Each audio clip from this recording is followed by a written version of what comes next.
Alright, so welcome everybody to the advanced CAD lesson. As kind of mentioned a bit before um, I started the recording, essentially this lesson isn't really meant as a workshop in as much as, again, more so a lesson. So there's not going to be as much interactivity and there's not really any specific need to follow along. If you do want to and you have the CAD software and if you have SolidWorks and all the necessary files open, you can totally feel free to, but a lot of this is really meant more so to really introduce to everyone the necessary concepts that you'll probably and very likely need as you're doing work in your systems. Um, as with the previous CAD lesson, that was a lot more focused on ensuring that people know how to operate any like CAD softwares, as well as making sure that people can actually make parts. However, with a major project such as ours, just making parts isn't enough. There starts to be a lot more associated complexity as we delve more deeper into our year-long car project. So that being said, we can begin. So, first things to understand is that SolidWorks is inordinately complex. Not only is there just CAD stuff, there's CAM stuff, there's an electrical thing, which if you try to install, you'll probably be cursed into the Shadow Realm and not be able to install SolidWorks. Even just in the CAD software alone, there is a huge amount of features that, honestly, there are plenty of things that I don't know. Um, but more often than not, you'll only learn all of what you basically need to. With all of that, you're not going to get everything in a day, and you're not going to master it anytime soon. And that's just how it is. With any CAD software, you have to spend a lot of time ensuring that you're actually like getting the proper experience to kind of understand it. And again, you can only get the experience for all this stuff by doing it. This lesson is a lot more meant to show everyone what is available because it's a lot easier to head to a destination when you know the direction you need to go. Um, so just kind of generally understanding that everything that's being taught is part of like a larger process of making a car, that's going to be very important. So that being said, assemblies. Assemblies are the next step up from parts. They are files which contain multiple components. They can contain only parts, they can have assemblies in them, they can have any combination of them. Um, and this allows you to really interface everything that you've been making together. Um, and then in order to bring all of these parts together, you have to use what's called mates, which I'll go over in a bit, which are essentially geometric constraints which bind two things together. Um, when you're making assemblies, some people will start off and just say, you know what, I have 100 parts, I'm just going to put it in one assembly. That makes absolutely little sense unless it's specifically required for that, like the context of that assembly. A lot of the times when you're making assemblies, it'll kind of follow like a natural progression, I guess you can say, or for lack of a better term, wherein sometimes it might actually make sense to have assemblies with 100 parts. There are definitely those assemblies which we have, but sometimes it makes more sense to have sub-assemblies, like let's say 10 sub-assemblies of 10 parts each, and then you put that into one main assembly. So why does this make sense? Well, let's kind of take the card structure for example. Our full entire assembly has 1,000 components. And imagine having to insert each and every one of them in one file and having a bunch of different people edit that one file to change one small thing. That comes with a lot of associated risk. Not everyone's able to open the file at the same time. If someone accidentally messes something else up in the assembly, well, you're screwed. With our full assembly, we've split it accordingly via systems and then pretty generally by the subsystems. So the chassis assembly, for example, has the composites assembly. Oh wow, I listed that twice. That's supposed to be electrical and then the composites assembly. So don't mind that. But the vehicle dynamics assembly, for example, is a really good example of how things need to be split even more. There's the steering assembly, there is the suspension assembly, and there's the brakes assembly. And the reason why a lot of this makes sense is to kind of ensure that, you know, if someone in suspension needs to make an edit on, let's say, the control arms, that isn't going to affect anything in steering. Likewise, let's say if brakes, they need to change the positioning of their master cylinder, that doesn't end up affecting anything else. A lot of the point of having sub-assemblies is that a lot of people, different people, can edit these small things of which they're responsible for, and it will manifest itself in the larger assembly. So let's say I make a change in the gearbox assembly, for example. Well, that change, if it's inside the powertrain assembly, manifests itself in the powertrain assembly, and then because the powertrain assembly also changes, that manifests itself in the full assembly. Um, so essentially, it gives you a lot more customizability without having to have it be one singular file which everyone has to go into. In this case, you could have everything separate.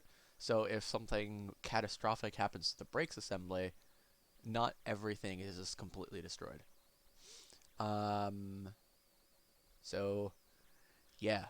Uh, One thing of note as well, um, multiple different assemblies can, well, so each of these assemblies aren't just like the final steps. There's going to be different sub-assemblies in those as well. So like the suspension assembly has a front and rear suspension. The front has the upper control arms, the wheel assembly, all of that. So there starts to be a lot of complexity, and in order to properly visualize the entire structure of the car, you would need like a really large page with a really large flow chart. Not something that was necessary for this lesson, but it is something that's kind of nifty. Also, something of note is that you can have assemblies which reference the same file. So in actuality, all of these assemblies, um, I think all of the ones listed here, engine, except for most of the powertrain ones, actually have the frame in them. So one reason why this is wise to do is that if all these assemblies have the frame in it, you can merge all the frames, and essentially you have all the assemblies together. Very janky, bit complex, but it's how we do things, and especially as you start to do more, you'll start to see like, oh wow, this is something that exists and makes everything very convenient. So, um, with assemblies, you end up having to actually make definitions of how things come together. In terms of how this happens, you have what's called mates, which again are the backbone of assemblies. They're what defines how everything comes together. As stated previously, they are geometric constraints, and they define the interface between two features on two bodies. Essentially, that means, do you have this surface touching this surface? How is it touching the surface? Is it parallel? Is it perpendicular? Who knows? It's up to the CAD operator to decide. Mates really also describe how two things are positioned relative to each other, not even just like how they like interface. One thing to note is that this does not describe their method of joining. What I mean by this is, and this kind of segues into the different from joints. Autodesk programs, I believe most of them run what's called joints. And joints are also a way of which parts are joined together in assemblies. Though the big difference is that joints is like the actual like method of which I guess they're joined, for lack of a better term. So, for example, you could have in, I think, Fusion, you could specify a hinge joint. In the case of mates, it starts to be a bit more, well, it is a lot different from that, and you'll kind of see how in a bit. With mates, because you're defining the geometry of how they come together, not the method of joining, this leaves a huge amount of room for over and under defining something. So I'll touch a bit on that in a bit, but essentially over defining means you have too many constraints. Under defining means you do not have enough constraints and that the thing can move. So, types of mates. This is, so I'll go between SolidWorks and the slides starting basically now. But I just want to go over the standard mates. The standard mates are really all you're ever going to need to use. There are advanced mates as well, and there are geometrical mates. Very rarely are those used. These are really the ones of which you'll need to worry on, and if there's any more complexity, then that's a matter of just asking, like, myself, Zoni, any of the other people who are, or basically, yeah, anyone else on the team. But yeah, so the standard mates. You have 8 different mates, and they each have their own different uses. The first one is coincident. That defines that the two selected surfaces touch and are as coplanar as possible. So it's kind of like a parallel mate, in which two features are parallel. So like let's say two planes are parallel, or the axes of two cylinders are parallel, or you have two edges which are parallel. Coincident kind of does that, but instead of just having them parallel, and maybe the planes are on two different they're like not aligned, so they're still parallel, but they're not coplanar. Coincidence ensures coplanarity, if that was even a word. So kind of to show an example of this, let's say I open up, or actually no, yeah, let's say I create a new assembly and I want to insert a few components.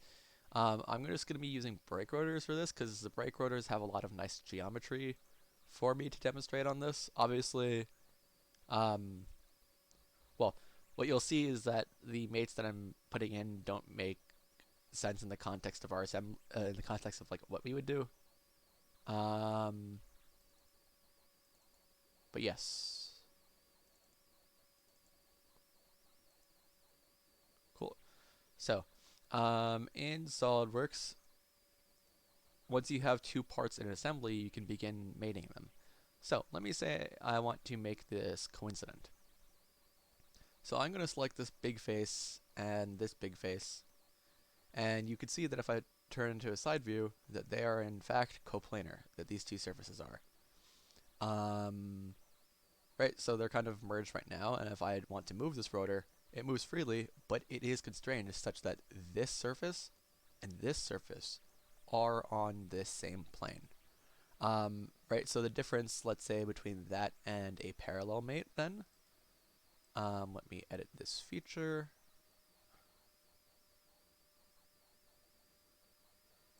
So if I say put that to parallel, every time I move the rotor, where the hell did it go?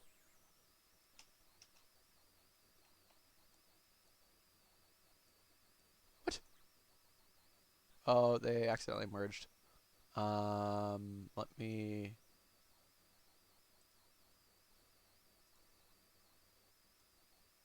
Okay, there we go. So you can see that I can kind of move it forward. So they're no longer, those two surfaces are no longer on the same plane. But if I try to, so right, I can spin it this way, and it's going to be perfectly fine because that's still parallel to each other. If I try to spin it this way, well, that ain't happening because, right, they're supposed to be parallel. One thing of note with any of these mates is that really, like any of the coincident, parallel, or even a lot of the ones I'll mention in a bit, it can matter the orientation of whatever the mate is. And what I mean by that is that down here there's a mate alignment button. If I click either aligned or anti-aligned, you see it'll flip the part. This is very important because let's say if I had it to be coincident, maybe I don't quite want it to be such that the entire parts are merged. Maybe I want those two faces to be sandwiching each other. In which case I can select the mate and the anti-aligned feature. If the anti-aligned feature is the one that's selected, you can just select the aligned feature. It's just going to flip it. But just note with a lot of these mates, there are two ways in which it can come together. oh wait, let me go back and edit that. And again, as questions come up, you can feel free to interrupt me and just be like, yo, what's the deal? Or you can totally feel free to message in the chat. Cool. So just kind of to show, now these two faces are still on the same plane, but now instead of the back faces of the rotors being coplanar, now they're not. And as I move this around, you can see that it's still sandwiched. Cool. So, the next kind of a mate is a perpendicular mate, in which two features are perpendicular to each other. That's kind of self-explanatory in that, like, they'll be intersecting at a 90-degree angle. So let me edit this feature, and let me make this a perpendicular mate, so that these two faces will be perpendicular to each other. Great. Now it's perpendicular. The world is happy. We have two intersecting rotors. This is kind of what I meant by, like, it wouldn't make sense in our context, because when the hell would we ever have brake rotors that are just kind of no clipping into each other? So yeah. Again, one thing of note is that even as you do like individual mates, you'll still be well underdefined. You can see that I can still, oh, hold on. Yeah, so I could still turn this because, well, it's still perpendicular no matter what orientation to which I spin it. And of course I can still like extract this, because even if you extend this, if you extend the surface infinitely, you're still going to get something of which is perpendicular to that surface. So with a lot of these mates, they don't even have to be touching. And that's just kind of a thing of which you'll have to get used to, and you'll just kind of say like, hey, what makes geometric sense? Like, does it make sense for this to be perpendicular, to be coincident, all of that. The next mate is the tangent mate, in which two features will be tangent, and for this one, the features have to, actually, not quite necessarily, but the point of this is that when they do contact, that the contact is minimized, right? So if you have a circle and a line, it only contacts at one point. Kind of similarly, so let's say I'm just going to delete this mate, and let's say I mate the rounded edge of one of these to a flat surface of it. So if I just click check, you can see that it's only making like a very small contact point. It's actually just a single line. Again, that's the point of tangency, to minimize the amount of contact between two given things while they still are technically contacting. One thing of note, this doesn't have to actually contact it. You can see I can kind of like shift it away. It's doing some kind of like a wacky rotation thing. Because in the...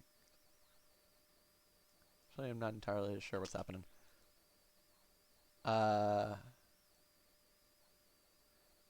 you can see that no matter what, it sometimes might rotate, but it's gonna always be tangent to that surface even when it's infinitely extended. So the next mate is the concentric mate. Concentric means when two circles or arc features share the same center. That could be useful for a whole lot of things, especially like, let's say if a shaft needs to fit into something, let's say a bushing needs to fit on a shaft, collar needs to fit on a shaft, all that kind of fancy stuff. It's good to have those be concentric. So let's say if I wanted this hole to be, let's say I'm bolting these two together and I want these two to be like the same bolt hole, I can mate it to be concentric to its to it. And you can see that I have the concentric mate selected. This is also another mate in which, kind of with all of them, it's going to matter what your mate alignment is.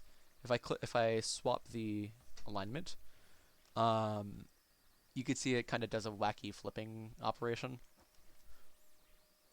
Um,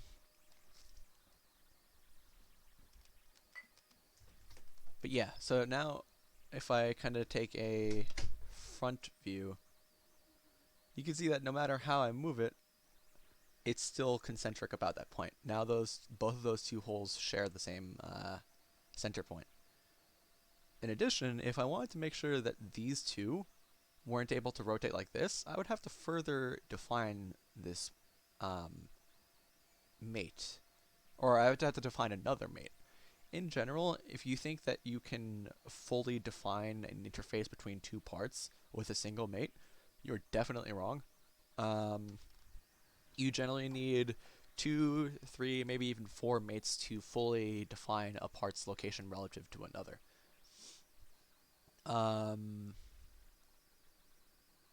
So let's say I select this hole and that one, and I mate them to be concentric. Well, now I have this fully mated, so now it can no longer rotate, it can only translate. If I wanted to fully define this, what I could do now is I can select that face and that face and mate them to be coincident to each other. So now if I click check, you can see that they are in fact interfacing with each other and that all the holes are aligned. And now if you actually take a look on my SolidWorks bar, on the very bottom you can see that it says fully defined. This means that nothing in the assembly will move. That's not always what you want, but a decent amount of the time it is. Obviously, if you have moving parts in the assembly, so let's say like a shaft in a bearing, you're probably going to want that to be underdefined.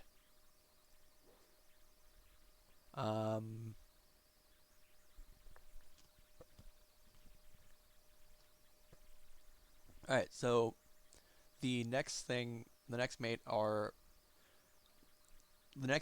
are used a bit less often. Let's say I remove all of these mates. But I want to make sure that the positions of these two are just static and that they don't move against each other. And I just want to temporarily hold them. The keyword here is temporarily. I can use what's called the lock mate. So the lock mate can lock two components together. So if I select 1 and 2, I click check. Well, as it turns out, I can no longer move them. I can't rotate it. I can't translate it. I can't do anything to it. Some of y'all may be wondering, well, why don't you just start off with locking it in the first place? Locking is, to be honest, significantly less geometrically constrained and a lot more, I guess, for lack of a better word, taxing on SolidWorks. Because now it's instead of saying like, oh, these two surfaces are coincident, these two holes are concentric, and these two holes are concentric. Now it's no longer allowing that to happen. In this case, it's just like SolidWorks has to specifically like say like, oh, the coordinates on these have to be specifically like the coordinates to these, and it just gets to be a bit annoying. Lock is by no means what you should use for a permanent solution unless you have exhausted every other option. You should always be aiming to define your mates based off of the actual geometry of it. Again, lock is a very, very temporary thing that you should only use if there are no other options or if you just need to hold something in place temporarily. But going back to kind of the mates that we had before, so if we're using all 6 of these bolt holes to hold these together, some people are automatically inclined to say, well, you know what, there are 6 bolts, so I'm going to have to make 6 concentric mates. So let me just add in one more, and you'll see what happens. Concentric, that and that.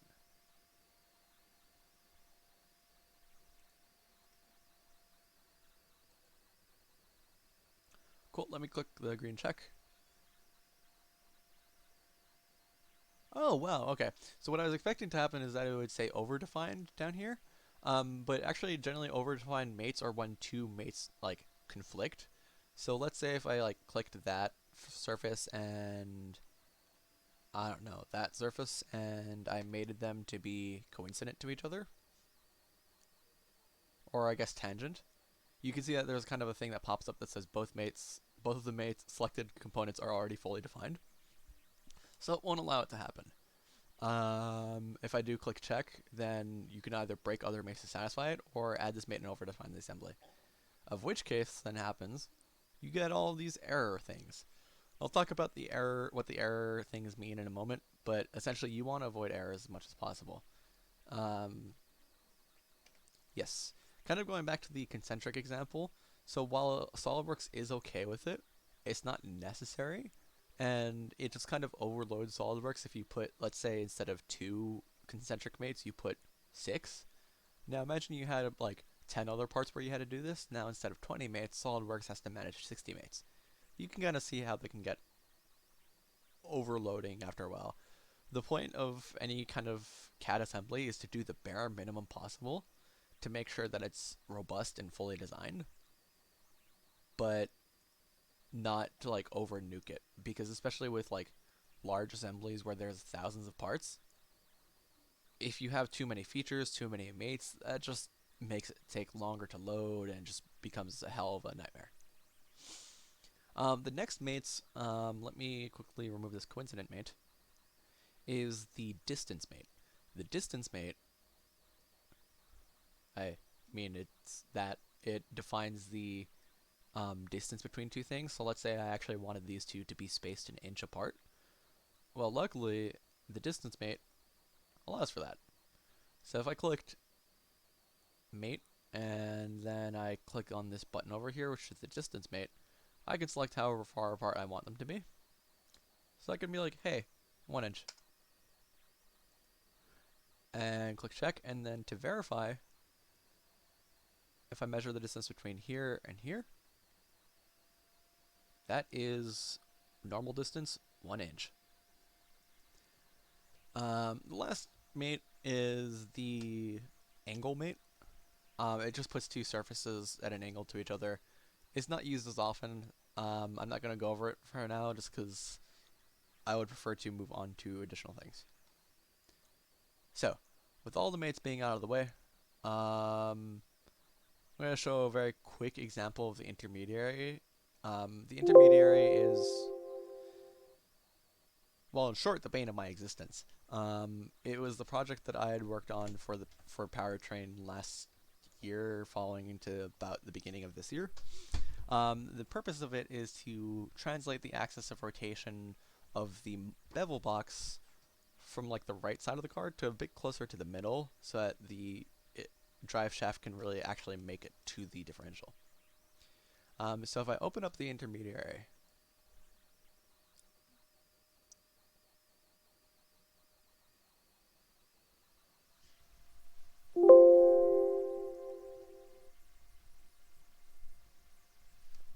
cool. So if I open it up, you can see there's a good amount of things, and I forget how many parts it just said because I have the memory of a goldfish. Give me a moment.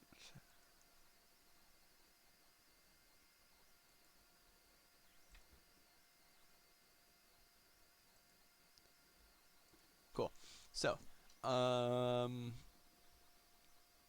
this had to go together with a huge amount of mates and a huge amount of sub-assemblies. Altogether, so there are, I think it's like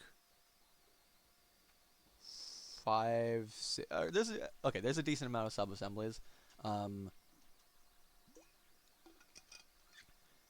there are 2 assemblies for some hard stops. There are assemblies that are the bolts and stuff. There are mounting assemblies or mounting hardware assemblies. Um, more a lot of these are sub-assemblies, which are a lot nicer because let's say these bolts. So these bolts are, or I guess this assembly is bolt, washer, washer, nut.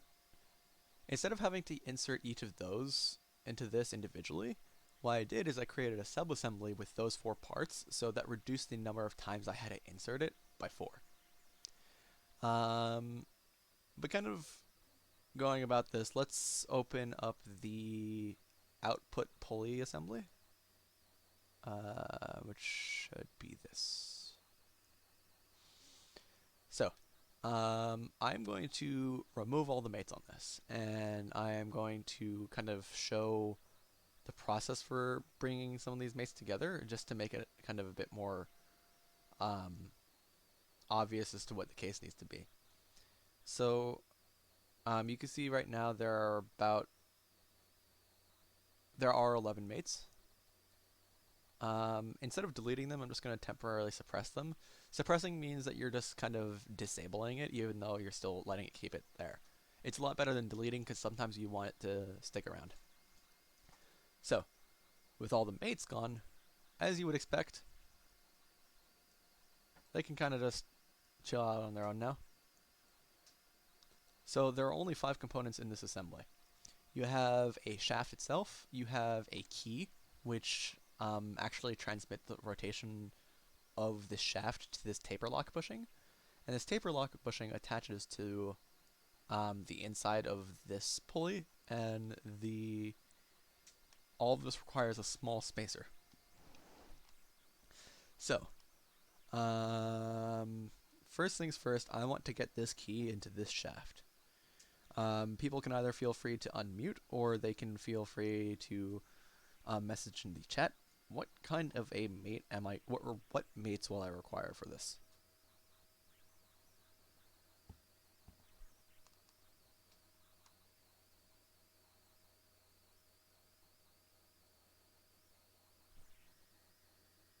Did you use a concentric? Yes. Where? Oh, I didn't think that far. Well, I'd assume on the outside of the thing that you're trying to put it in, and on the inside of whatever you're doing. So, Or so no, oh, I thought it was the other part. No, then it would be bottom, bottom, I think. okay. So you mean like bottom surface here? Yeah. Cool. And what kind of a mate would they bring that together? Oh, yes. Tony, you are correct. It is indeed coincident. So, first things first, I mate these to be coincident. And I just click check, because that's pretty much what I want. Of note, if you insert things really weirdly, or if you select this top surface, which is technically totally fine, you can end up actually having the key kind of be flipping in and just kind of clipping into the part, kind of like that. You don't want that. Just always, whenever you're doing mates, that you're making sure that they're like a logical alignment. Okay, so now I have this kind of just floating around. The last thing I really want is for that to happen. Oh wait, that's longer than it should be. Oh, looks like I never edited that. Okay, so for the sake of this example, we're gonna want to have it positioned kind of like this, and just having it clip into the shaft for now. Did I really never edit that? Damn. Okay. So what's the next thing I'm gonna want to do if I want it to be in like roughly this position? And of note, I can just freely shift it along. Could make the the like two curves coincident to each other. Yes. So I believe that works, but also I think this is going to automatically define it to be concentric. Yeah, so it'll automatically define it to be concentric. Oh, what? You can make it coincident? Okay, that's weird. So, because in the past I've been able to do basically the same thing, um, but yeah, it would end up being actually concentric in this case, I guess. Um, yeah. So I click OK on that, and now that still seems to be an issue. What's the next mate that I need? If it was like the normal size, then you would do the same to the other curve. Yes. Uh, for the sake of this example, because it's not the right size, what else would we want to do then? You can use the side, This side? yeah, and make it coincident to yeah, the corresponding side, yeah. Perfect.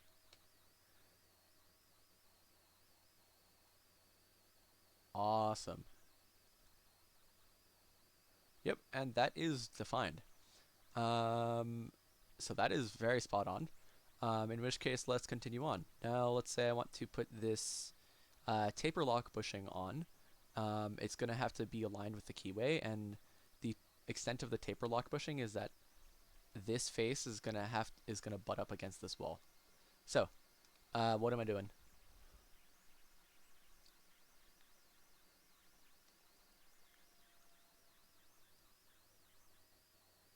Make the inner ring concentric with any of those outer rings.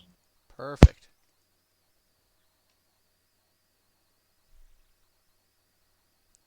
So, with that, it is now able to just kind of freely spin, and it's also able to go back and forth. So, what other kind of mates do I need? Can you do a tangent mate with the side that's facing away from us and the small ring, whatever Small butts ring? up against it? Yeah. Awesome. So, is it going to be a tangent mate? You said it was butting up against it. Yes. So just I was just trying to use a different one besides coincidence, just to be special. So, chances are, when you're working with SolidWorks, you're probably just going to use a lot of coincident and concentric mates, unfortunately. Those tend to be the most used ones.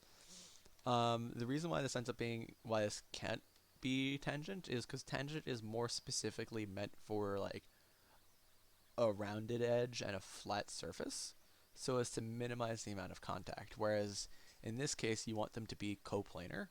So the best way to do that is with a coincident. Oh, so because in assembly, they're not going to be just slightly touching each other. They're going to be like welded or at least like is it friction held together? That's why you do coincident. Or is it because it's just tangent is supposed to be used for something else? Yeah, so geometrically speaking, yes, it is tangent. And that's where mates can tend to get confusing. Um, because yes, those faces are absolutely tangent, because tangency in like real science also refers to the fact that they're like touching. Um, so in this case, they're not welded or held together by friction. The main thing, or I guess takeaway from this, is that those two surfaces have to be coplanar. Mm. Mates are a bit confusing, and they do take a bit of time to get. So this is one of those things where, as you do work for your system, you'll start to understand it. You'll start to understand it more. Mates they took me a while to get. I'm sure everyone else will probably end up doing a lot better. Um, yeah. Okay. Last things last. This still spins. What do I do? The top surface of the key and the thing that corresponds with that, the bottom part of the ring. Cool.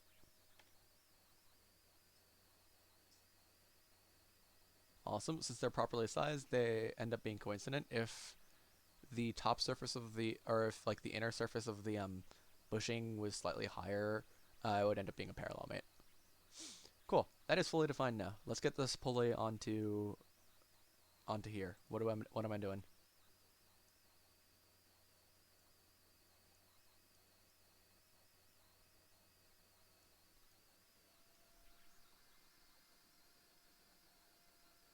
Could you make the one of the inner faces of the pulley concentric with one of the outer faces of that.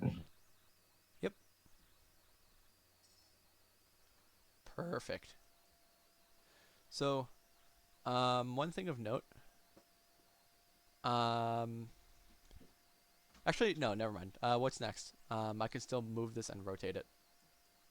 Actually, oh wait, no, this is okay. So it doesn't translate because they're conical features. They have to be like um in this case because they were conical features, they actually worked via coincidence as opposed to concentric.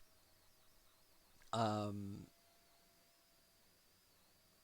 yeah, they can be either concentric or coincidence. Coincidence adds that extra layer of definition to it, I guess. If we only had it to be concentric, I believe it could still move along. So if you have if you have two parts of which are tapered, so they're conical, then you can end up using a coincidence in that case. So that's where my confusion ended up coming from before. In this case, we'll actually set it to be coincident. It's a bit wacky, but this is a very special case. But yeah, so this can still rotate. What do I want to do?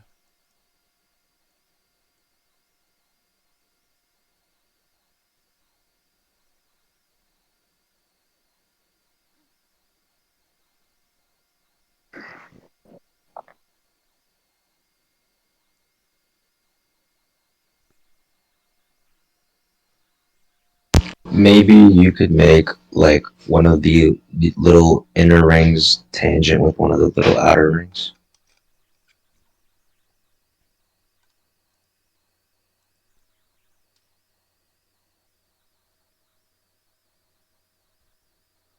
So you said tangent?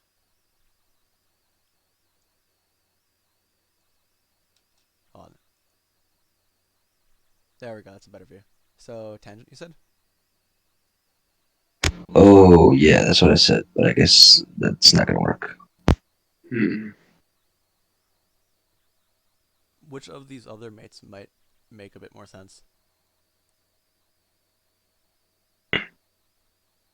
Because sorry, I should clarify this. The point of these is that you're supposed to use you're supposed to have two bolts in the sides here, and I guess a bolt here for as well.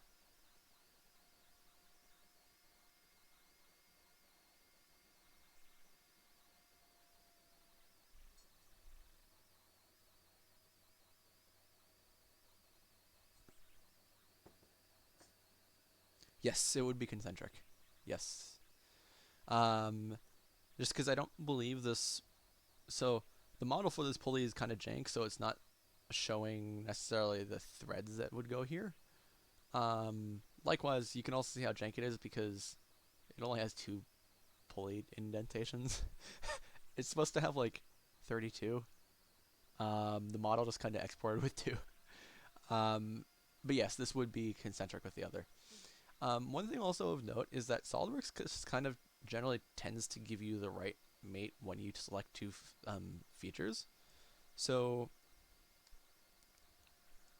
right, that's the reason why it gave me the coincident mate for the inner side of the pulley and the outer side of the taper lock bushing, because it knew that I wanted to put those together and just kind of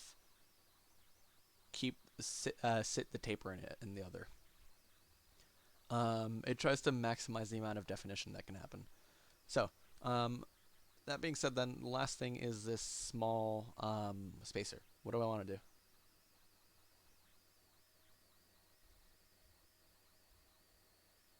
Coincident with the thing, yeah.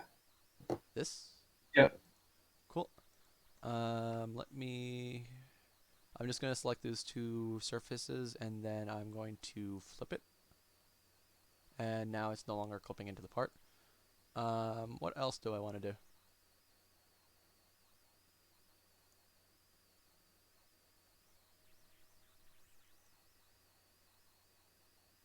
Currently it can still like rotate and also translate.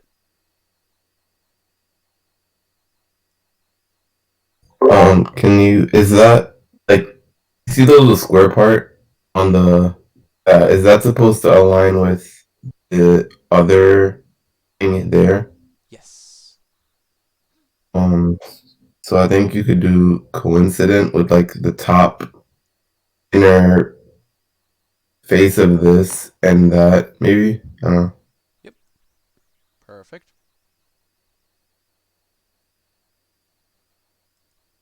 Cool. And the last thing is that this can still kind of translate left and right. What else should I do?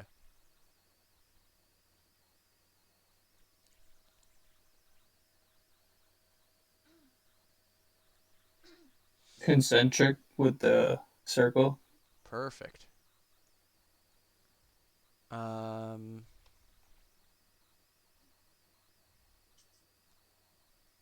and the most awesome thing, none of the parts on these should be moving relative to each other, because if it did, then that kind of defeats the purpose of like the keyway and like the chats and everything.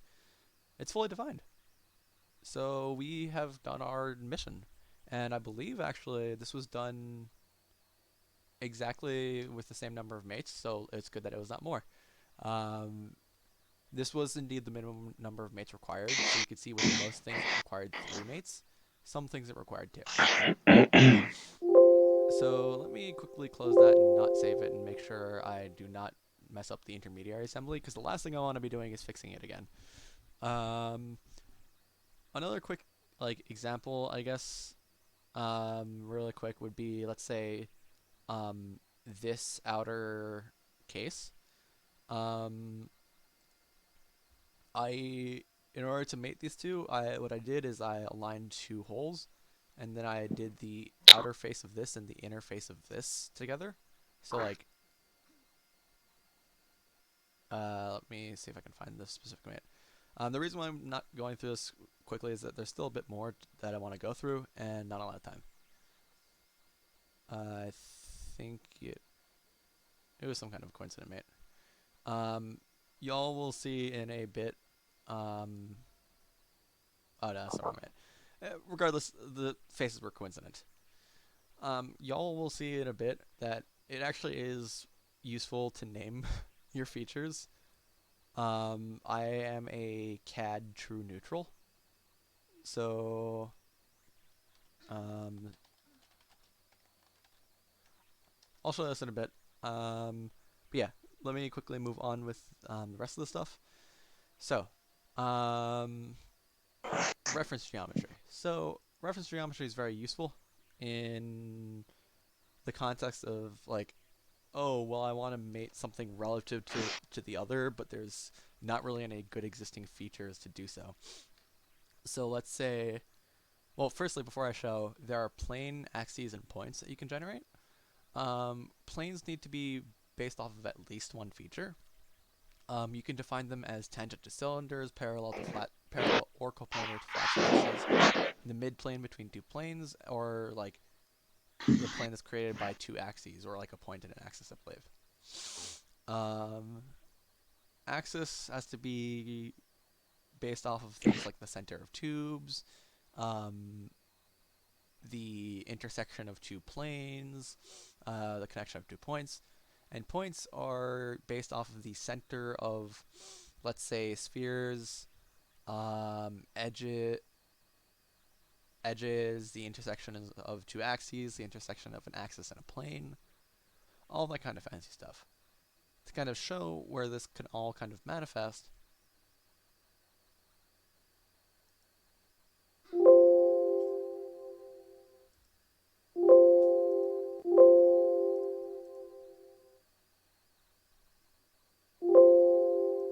let me just get to the model.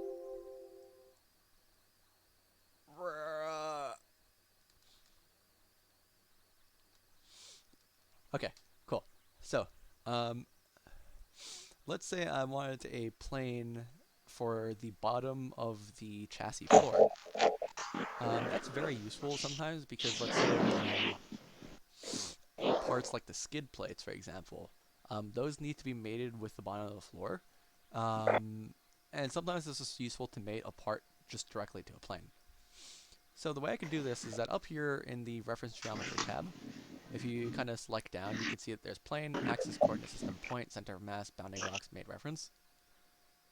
The only three you'll almost ever need to worry about are plane, axes, and points. So, with planes, I'm going to select plane, and I'm going to select these two tubes.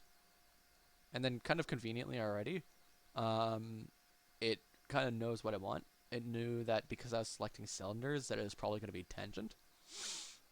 And I can, if I wanted to do a plane that was actually the top of this, I could just flip both of these offsets, and now this plane is on the top. Again, flip offsets, all cool and good. And that gives me a floor plane. It's very, again, very nice and simple.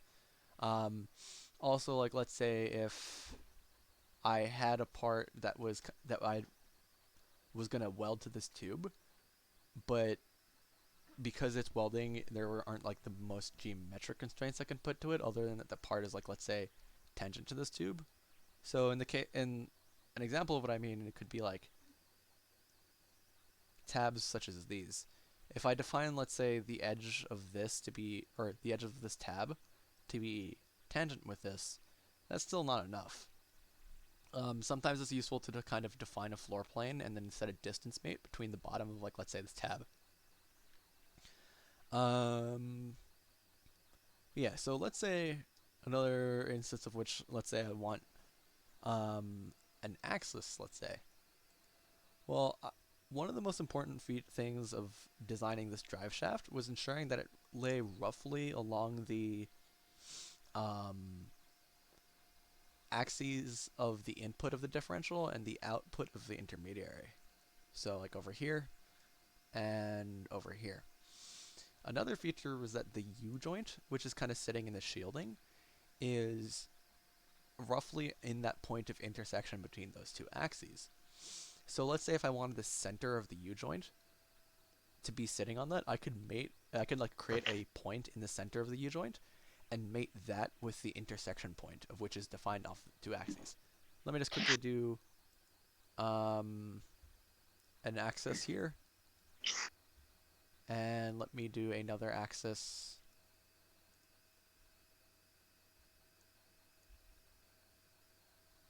there. Cool. And then you can see here if I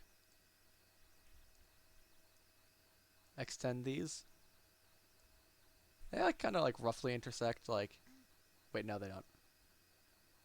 The reason why they don't intersect is actually because there's a U-joint over here, which also serves to put in a bit of a different offset. So let me delete that axis and actually define the axis based off of this tube. So,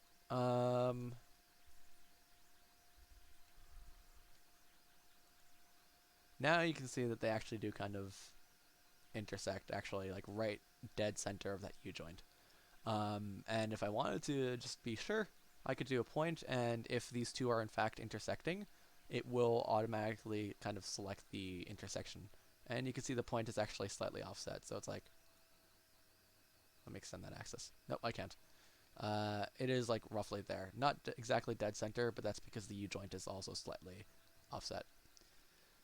That's all I have for reference geometry.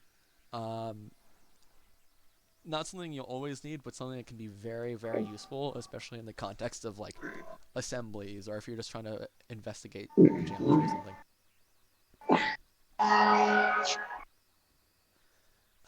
Before I move on, any questions?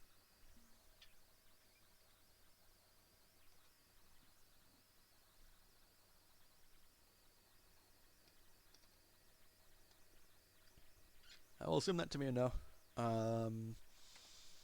So, next things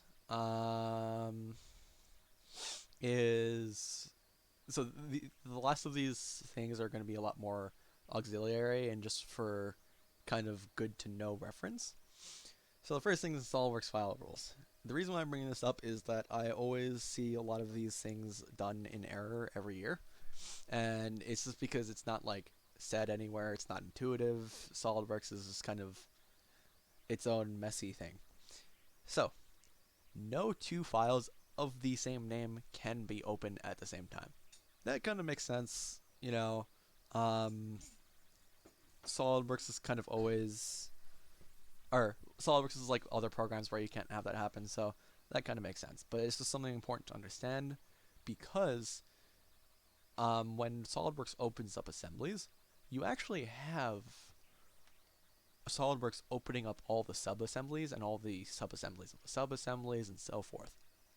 Meaning, if I open up the full assembly from car, let's say car all-wheel drive, and it has a powertrain assembly in it, well, I can't open up the full assembly from car 20 because it also has a file named powertrain assembly in it. Well, actually, in fact, I can, but if I open up all-wheel drives first, and then I open up car 20s first, car 20's CAD will open the powertrain assembly of car all-wheel drive because it's already open. It won't open up its own powertrain assembly.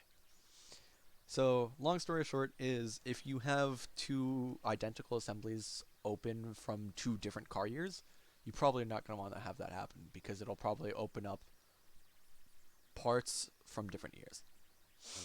Additional things of note is that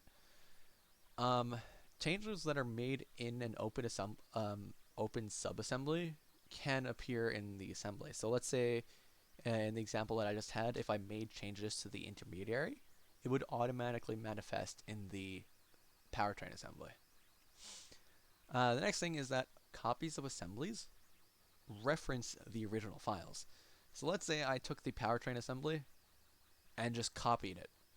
And I copied it over to, I don't know, somewhere else. If I open that copy, it's still going to reference the same file for the intermediary. It's going to reference the same file for the miter. It's going to reference the same file for the rear gearbox. So, like, let's say I clicked this, and I was like, you know what, I do not like this bolt, and I'm going to delete that. Delete only selected components. Well, as it turns out, if this were a copy of the powertrain assembly and I saved it, it would actually make those changes. It would make that change to the intermediary, and then if I opened up the current not copy powertrain assembly, I would see this as well. Long story short, if you're trying to create an entirely separate thing, either copy all of the files and make sure that all the assemblies are referencing those new files, or use the pack and go feature, which is under file. Pack and go allows you to export it to an entirely new folder or CAD or whatever. And so that's how we kind of do it every year. So instead of every year we copy over all of the files, so we say folder for car 20, copy it, this is now all-wheel drive, we pack and go it. Long story short, do not copy a file and then, especially in assembly, and then just make changes in that to subparts and expect it to be okay. It's not going to be. Then you should just panic. Panic because everything will be destroyed and everyone will be sad. So, a few extra tips and tricks. When it comes to SolidWorks, there are a bunch of different nifty tools that you have available at your disposal. You have things like, well, firstly, if you right-click on a part, you'll get a huge sub-menu. So let me open up the intermediary assembly, and let's say in that case I want to open up the output shaft that we were just working on, the output shaft assembly. Well, maybe I don't want to click File Open and just have to navigate through the entire eternal massive file structure that is Stony Brook Motorsports. Like, let's say here, well, now I have to find the intermediary. Now, where the hell is the output shaft? As it turns out, this folder that I made is very organized and will have just everything named, but in some cases that might not be it. In which case, again, you can just kind of right-click it, and you select the main assembly. And if you right-click it, you can click Open in Open Subassembly. Additionally, there are other features that you have here, so you can hide the components, and that's pretty self-explanatory. Given that I just clicked Hide the Components, it did exactly as promised. You can right-click it and click Show Components, which is the button in the same position. It'll do the same exact thing. You can also change transparency, so if you still want it to be there, and you want to be able to see it, but you want to see something behind it maybe, you can make it transparent, and you should be able to see. That's actually the case of what's happening right now with the outer case. It is currently transparent as well, just so I can show people the insides of this for demonstration's sake. Another wacky thing I can do is suppressing it. So whenever you suppress either a mate, a feature, or a part, you are essentially deleting it. For like, as far as SolidWorks is concerned, you're kind of deleting it, but it's still there. So if I suppress it, you can see it's still listed in the file tray and it's disappeared, but it's no longer having an effect. So that means all of the corresponding mates are also suppressed, so they're kind of grayed out. Whenever you see a grayed out part, that means it is suppressed. If you're just trying to hide something visually, do not suppress it. If you want it to kind of be there as a backup, but you don't want it to affect anything else you're doing, then you might want to suppress it. Yeah, so the last few things is that if you're working temporarily and you don't want something to move, if I click on the output shaft, I can fix it. Fixing essentially just makes it stay in place. It is what it is. Additionally, if I, let's say, insert components and I insert,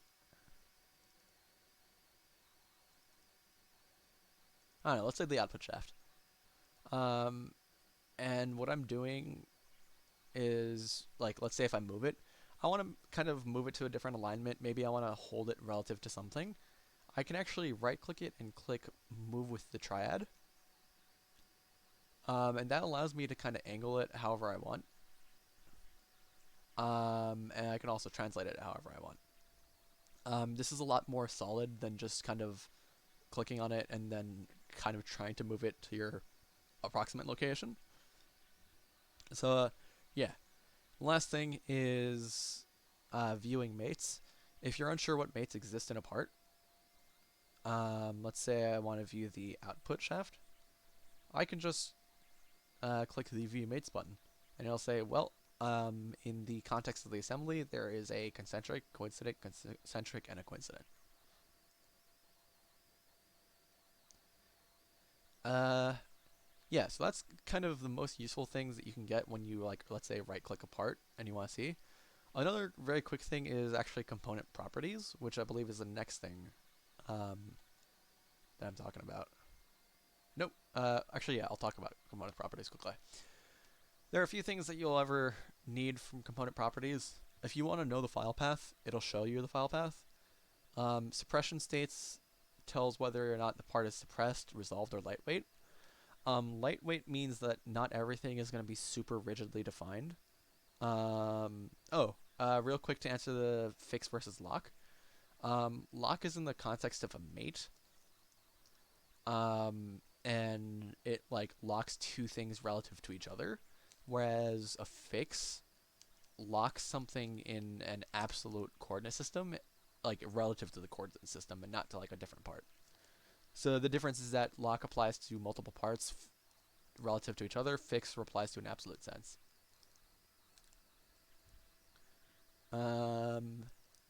Yeah. Did that kind of clear it up? Yeah, thanks. Cool. Alright, so suppression states. Suppression states, yeah, so lightweight, not everything is fully super defined, and resolved is every mate matters, it needs to be fully defined, do that. If you have a lot of parts open in an assembly, chances are it will be defined as lightweight. If you have resolved clicked, you can select whether or not you want to solve it as rigid or flexible. Rigid means that if a part is undefined, it's going to lock everything. And if it's flexible, it allows it to move. So let's say you have the suspension assembly and you want to be able to move it, you might want to solve that as flexible. Or let's say I want this shaft to rotate. In this case, the output shaft assembly is being solved. Well, it itself is rigid, but the entire intermediary assembly is flexible. So if I put this into the powertrain assembly and I wanted the powertrain assembly in it to be able to move these pulleys, I would solve the intermediary itself as flexible. Were there questions quickly?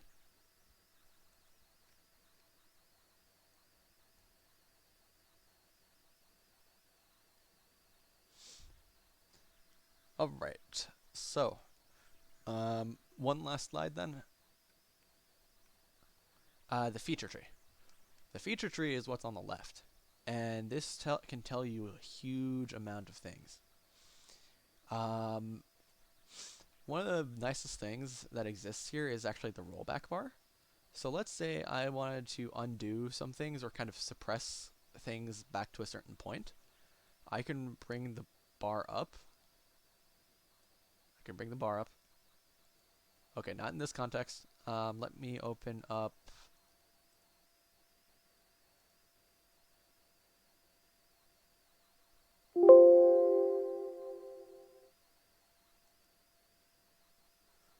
So let's say I wanted to get rid of this hex pattern on my output shaft. It's gone.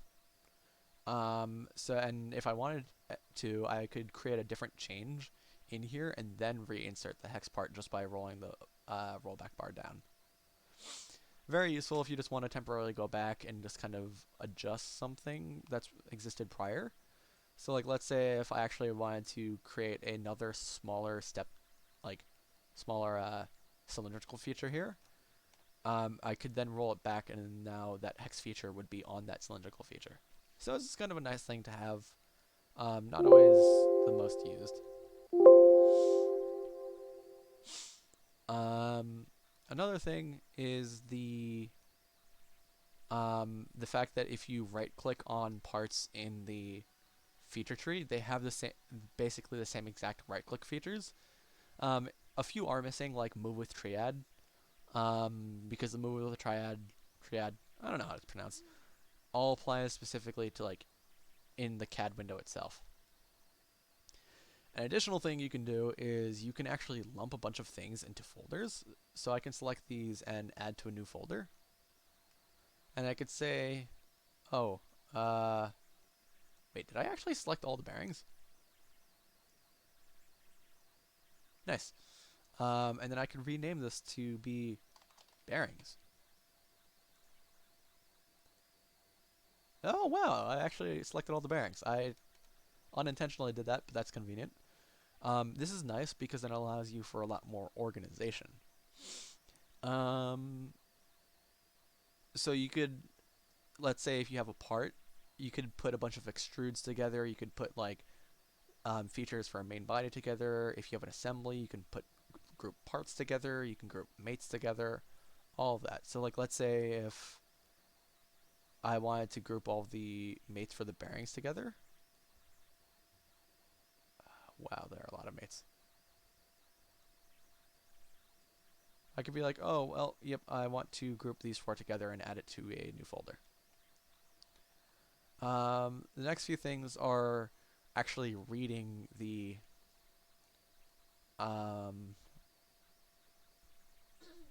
feature tree. So a few things of note is sometimes you'll get a small little traffic light appearing. This is the traffic light. It just means that something needs to be rebuilt. Rebuilding just lets SolidWorks do all the math again to just kind of check all the mates and make sure everything's in the right position. So sometimes that can be very useful because if you have something which is kind of just flying in outer space, maybe you just need to rebuild it and it'll return back to its proper mate. Additionally, sometimes you get yellow circles, triangles, red circles, and triangles. Yellow refers to warnings, and red refers to errors. Uh, Yellow things, you could still kind of operate things smoothly with those existing. Errors, something's broken. You gotta fix it. With all of these, you end up wanting to minimize the number of yellow and red feature things that you see. If you have none, your assembly is in good shape. You're good to go. If you have red, chances are there's some kind of like error with mates. Like mates are over-defining things. So, with that being said, with these, I mentioned a few of these because you're going to want to keep them in mind, especially folders. No one on this team tends to actually use them. The only person who I believe actually uses them is Zoni. Be like Zoni, use folders, group things, make things organized. Because everyone generally falls into the CAD true neutral, where you just have all of your features and they're unnamed. Zoni is pretty much a lawful good. He has all of his things together. There are some people who will like group sketches and stuff together, group extrudes together. Don't do that. Group it by like what it's for. So like in the case of, let's say, the assembly that I had before, I would group the bearings together, or I would group like the output features together. I would group the case components together. That kind of stuff. Yeah, don't be any of the evils. Don't be any of the chaotics. At the very least, try to be like on this side. Try to be organized is the main thing here. So, that's all I have. Are there any questions before I hit the stop record button?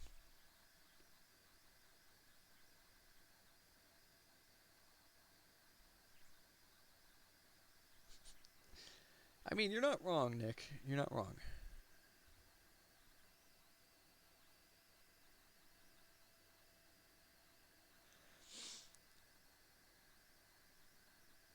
Okay, so with that said then, if there are no questions, one thing I just want to, again, emphasize is that there's no need to master all this stuff right now. The point of this lesson was to make y'all aware of it and to kind of introduce how things are used and what context they're used in, because all of these are what you're a good amount of what you're going to need to know in order to execute a lot of your CAD work. If you ever at any point have questions, feel free to ask a lot of the older members because they're all really well versed in SolidWorks. You can ask myself specifically, you can ask Zoni, you can ask Nick, again, basically anyone, because we've been doing this for a fairly long time and are always willing to like kind of like show people how to use CAD, because CAD is definitely just a useful skill to have even outside of this club. So, that being said then, thank you so much to everyone for making it out. And yeah, this lesson is over and I will stop the recording.